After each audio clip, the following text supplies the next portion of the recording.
The room smelled of milk and something else, something that didn't belong.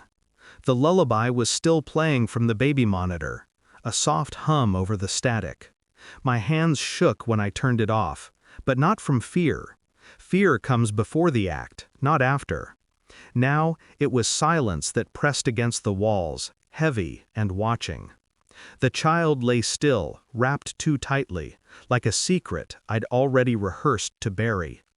A knock echoed from the gate outside, 3 soft raps. The neighbor, probably. I didn't move, not yet.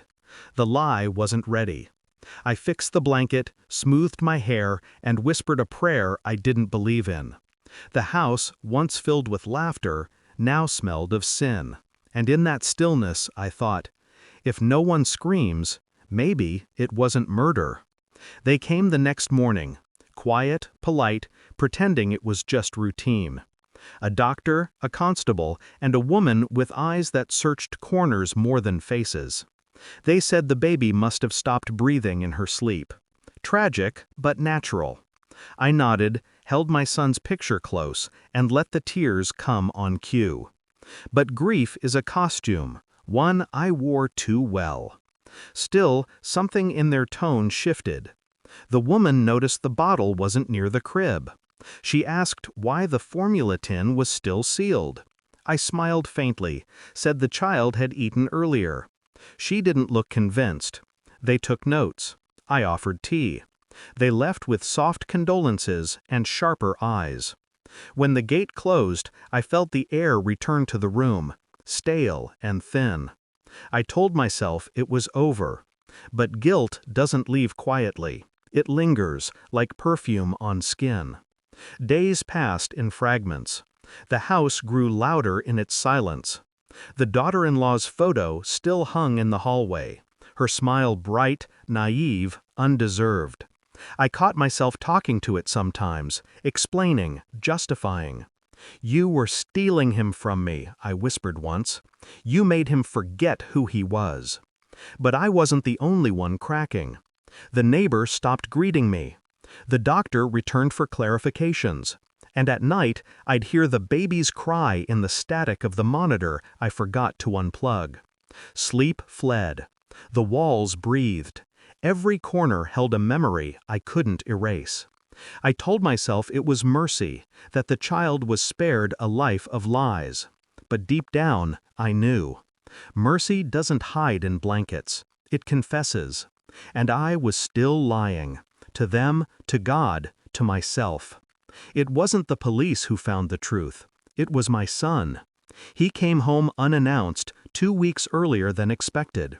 He kissed my hands, smiled through exhaustion, and went straight to her room, the nursery. He called for his wife. Then his voice cracked. The camera. I'd forgotten about the baby monitor's recording. He replayed it. No crying, just humming. My humming. He watched me cradle the baby, whispering words he couldn't hear. Then, silence. He didn't move for minutes. I watched from the doorway, his shoulders trembling.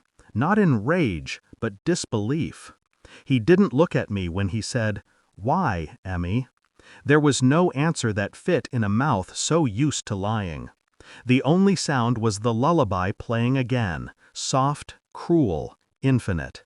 He didn't shout. He didn't strike me. He simply walked to the phone and called the police. Every ring felt like a countdown I deserved. When they came, he handed them the memory card. I didn't resist. I didn't speak.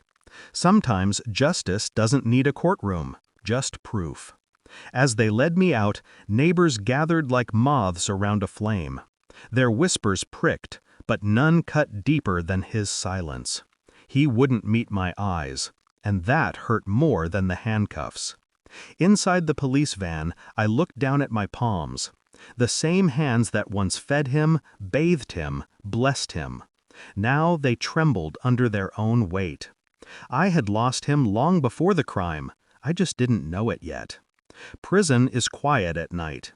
The walls don't judge. They just echo your breath back to you. Sometimes I hear that lullaby in the distance. A guard's ringtone maybe. But every time it plays, I see that crib, that stillness, that moment I stopped being a mother. I no longer pray for forgiveness. God forgives the repentant. I'm not sure I ever truly repented. I only remember, with clarity sharper than regret. The investigator once asked me why.